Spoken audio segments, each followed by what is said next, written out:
Nakaalerto na ang Philippine National Police sa Visayas at Mindanao, gayon din sa iba pang mga lugar na apektado ng bagyong Basyang bilang paghahanda sa posibleng epekto ng malalakas na ulan, hangin at pagbaha.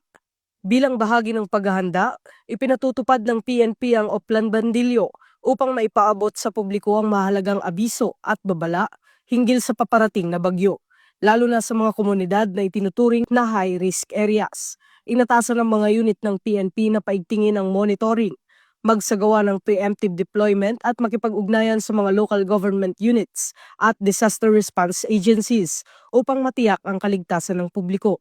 Handa rin ang mga pulis na tumulong sa rescue at evacuation operations, magbigay ng seguridad sa mga evacuation centers at panatilihin ang kaayusan sa mga komunidad na maaaring maapektuhan ng bagyo. Patuloy na hinihikayat ng PNP ang publiko na sumunod sa mga abiso ng lokal na pamahalaan at maging alerto para sa kaligtasan ng lahat. Ito ang bagong PNP para sa bagong Pilipinas. Serbisyong mabilis, tapat at nararamdaman.